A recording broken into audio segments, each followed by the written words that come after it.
اس کی وجہ سے جو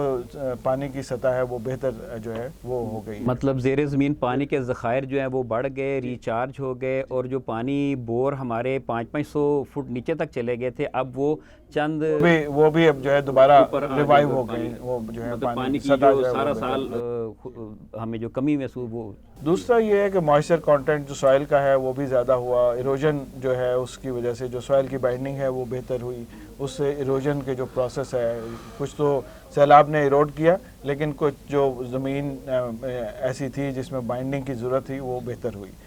اس کے علاوہ جو میں ہی سمجھتا ہوں کہ اس کا جو ایک بہت مثبت جو پہلو ہے وہ یہ ہے کہ ہماری بہت سے آبگاہیں تھیں, ویٹ لینڈس تھیں جو کہ ڈرینیج اور ڈمپنگ گراؤنڈ بنا ہوا تھا مختلف انڈسٹریل ویسٹ کا, پولوٹنٹ کا,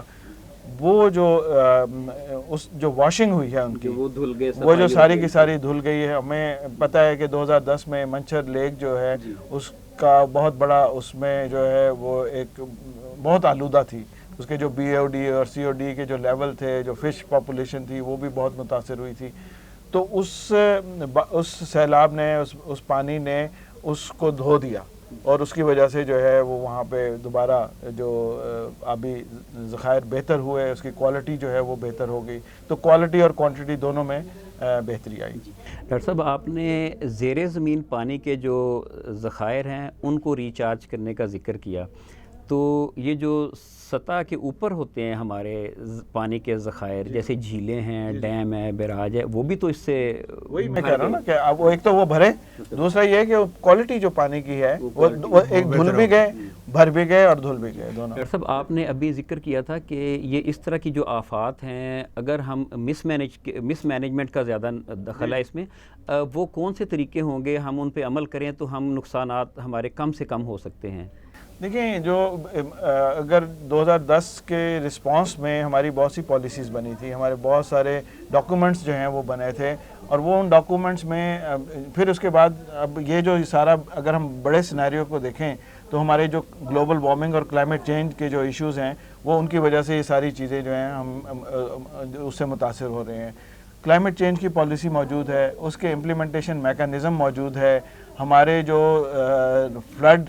مینجمنٹ جو ہے ہر 10 سال بعد وہ اس کا ایک پلان جو ہے وہ ڈیولپ ہوتا ہے وہ موجود ہے, وہ کیا کیا کرنا ہے, نیچر بیس سلوشن کون سے ہیں وہ موجود ہیں. اس کے علاوہ ہمیں یہ کہ کہاں پہ ہم نے ڈیم بنانے ہیں, منی ڈیم بنانے ہیں, واٹر ریٹینشن پونڈز بنانے ہیں, ہم نے ریچارج ویلز بنانے ہیں, یہ چیزیں جو ہیں وہ موجود ہیں. لیکن جو چیز موجود نہیں ہے وہ ہے پولیٹیکل ول, اس کو انہانس کرنے کی ضرورت ہے اور ایکشنز کی ضرورت ہے. ڈاکٹر صاحب یہ تو چلے جو ہمارا پڑھا لکھا طبقہ ہے ان کے لیے ہو سکتی ہیں, لیکن جو ایک لے مہن ہے, جو ان پڑھ طبقہ ہے, ان کے لیے کیا ٹپس ہیں کہ وہ جیسے دریا کا جو چوڑائی ہے اس کے اندر کنسٹرکشن نہ کریں, انکروچمنٹ نہ ہو, درختوں کی کٹائی نہ ہو, اس طرح کی چیزیں؟ یہ بھی قوانین موجود ہیں کہ جو ریور بیڈ ہے اس پہ کسی قسم کی کنسٹرکشن کی اجازت نہیں ہے. اور جو زیادہ تباہی ہوئی ہے وہ یہی ہوئی ہے کہ ہم نے اب سوات میں کیا کیا, وہ جو ہوٹل جو آج سے جو 15-12 سال پہلے تباہ ہوا تھا وہ دوبارہ اور بڑی اسی جگہ پہ اور اس سے بڑے جو ہے نا وہ ڈاکٹر صاحب آپ سے میں پوچھتا ہوں کہ کائنڈلی ہمیں ہمارے ناظرین کو یہ بتائیے کہ جو وائلڈ لائف سپیشیز ہیں, پرندے تو بہرحال اڑ کے آ جا سکتے ہیں, پرندوں کو تو ایسا نقصان نہیں ہوا ہوگا, جو ہمارے روڈنٹس ہیں, یہ اسمال میملز جو ہیں, یا ہمارے ریپٹائلز ہیں, سانپ, چھپکلیاں وغیرہ, یا خرگوش ہیں جو لیگا مارفا, تو کیا یہ جو بلوں میں رہنے والے ہیں تو پانی جب آیا تو ہر جگہ پہ 8-10 فٹ پانی کھڑا ہے, تو ان کے ساتھ کیا ہوا ہوگا؟ کیا یہ ان کی پاپولیشن یا ڈیمیج نہیں ہوئی ہوگی اس سے؟ ڈیفینیٹلی ڈاکٹر صاحب, آپ یہ سب جو سیلاب کی صورت ہمارے سامنے ہے, اور یہ اینیملز ایسے ہیں, چھوٹے اینیملز ہیں, یہ زیادہ بھاگ بھی نہیں سکتے, بہت دور بھی نہیں جا سکتے, اور فوری طور پہ جو ہے نا پانی کو اسکیپ نہیں کر سکتے, اور سیلاب کی شدت ایسی تھی کہ ان کے لیے اس سے بچنا ناممکن تھا. تو یہ بہت سے اینیملز, خدشہ یہی ہے کہ یہ جو زمین پہ رہنے والے ہمارے روڈنٹس ہیں یا دوسرے ریپٹائلز ہیں, یہ اس میں پانی میں بہہ گئے ہوں گے اور اس کی پاپولیشن کو کافی نقصان ہوا ہوگا. لیکن اس میں قدرت کا ایک اصول یہ ہے کہ جہاں سے کوئی پاپولیشن ختم ہوتی کسی ہیبیٹیٹ سے, تو اس گیپ کو قدرت فل کرتی ہے, اور اب انشاءاللہ امید ہے کہ جب یہ پانی تھوڑا نیچے اتر جائے گا تو وہ جو ہیبیٹیٹ جہاں پہ پہلے جانور موجود تھے اب نہیں ہیں، تو کہیں سائڈ سے جہاں ابھی موجود ہیں وہاں سے وہ اس گیپ کو فل کریں گے اور وہاں پہ وہ پاپولیشن دوبارہ سے اسٹیبلش ہو جائے گی. تو یہ اس میں جزاک اللہ. ڈاکٹر صاحب یہ جو وہاں سے پاپولیشن ختم ہوئی یہ کسی انسان کا عمل تو نہیں تھا، تو یہ تو قدرت کا کام تھا. یہ قدرت کی طرف سے سیلاب آیا تو ان چوہوں یا روڈنٹس کسی کے ساتھ دشمنی تھی، قدرت نے ان کو وہاں سے کیوں ریموو کیا؟ اب یہ تو سیلاب کے اثرات ہیں، اللہ تعالیٰ جانتا ہے کہ یہ کیوں ریموو کیا، لیکن جو ہماری سمجھ میں بات آتی ہے وہ یہ ہے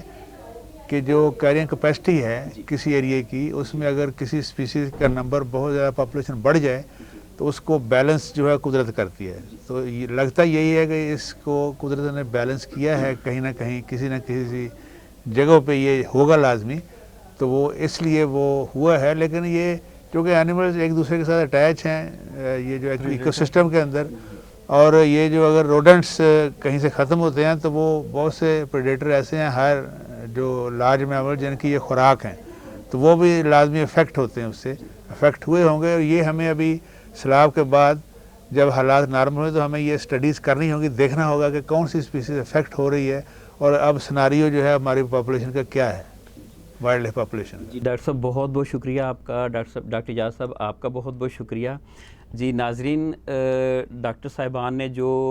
باتیں ہمارے ساتھ کی ان سے جو میں نے نتیجہ نکالا میں آپ کے سامنے رکھتا ہوں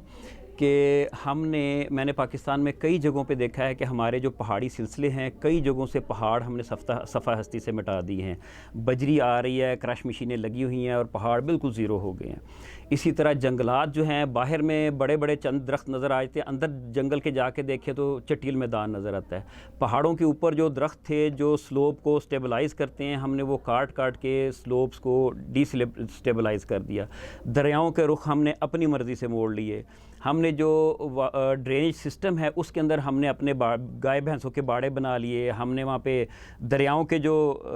بیڈ ہیں اس کے اندر ہم نے فصلیں کاشت کر لیں. تو یہ اس طرح کے ہمارے اعمال ہیں کہ جن کی وجہ سے ہم نے زیادہ نقصان اٹھایا. اگر ہم یہ کام نہ کرتے تو جو قدرت کے قوانین ہیں ان کے مطابق چلتے تو نقصان کم سے کم ہو سکتا تھا. آپ کا بہت شکریہ. جزاکم اللہ. السلام علیکم ورحمۃ اللہ. اب ہوگی آپ کی بات صرف DTH نیوز پر.